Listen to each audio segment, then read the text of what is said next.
ចាប់ខ្លួនអ្នកកាសែតចំនួន3នាក់ប្រុស2នាក់ស្រី1នាក់ពីបទគំរាមកំហែងទារប្រាក់ជាថ្នូរនឹងការមិនផ្សព្វផ្សាយកន្លែងកាស៊ីណូជនប្រុសស្រីចំនួន3នាក់ត្រូវបានសមត្ថកិច្ចនគរបាលខេត្តកំពតចាប់ឃាត់ខ្លួនបញ្ជូនទៅអัยការសាលាដំបងខេត្តកំពតពីបទចម្រិតទារប្រាក់ពីម្ចាស់កាស៊ីណូកាលពីថ្ងៃទី17ខែមីនាឆ្នាំ2025បន្ទាប់ពីមានការគំរាមកំហែងទារប្រាក់មកនៅថ្ងៃទី18ខែមីនាឆ្នាំ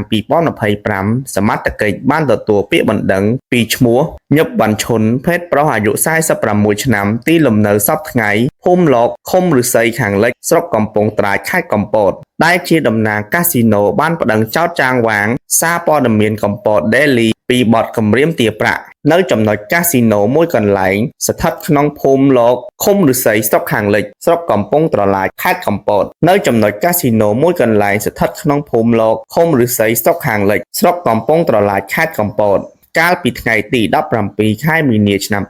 2025វេលាម៉ោង 17:00 នាទីរសៀលក្រោយទទួលពាក្យបណ្ដឹងពីជនរងគ្រោះនៅថ្ងៃទី20ខែមីនាឆ្នាំ2025វេលាម៉ោង 16:30 នាទីការិយាល័យនគរបាលព្រហ្មទណ្ឌកម្រិតស្រាលបានសហការជាមួយកងកម្លាំងអធិការដ្ឋាននគរបាលស្រុកកំពង់ត្រាចធ្វើការឃាត់ខ្លួនជនសង្ស័យចំនួន3នាក់ឈ្មោះតុនម៉ៅភេទប្រុសអាយុ41ឆ្នាំរស់នៅភូមិដូងឃុំស្វាយតងខាងជើងស្រុកកំពង់ត្រាចខេត្តកំពតមុខរបរចាងវាងកាសែតកំពត Daily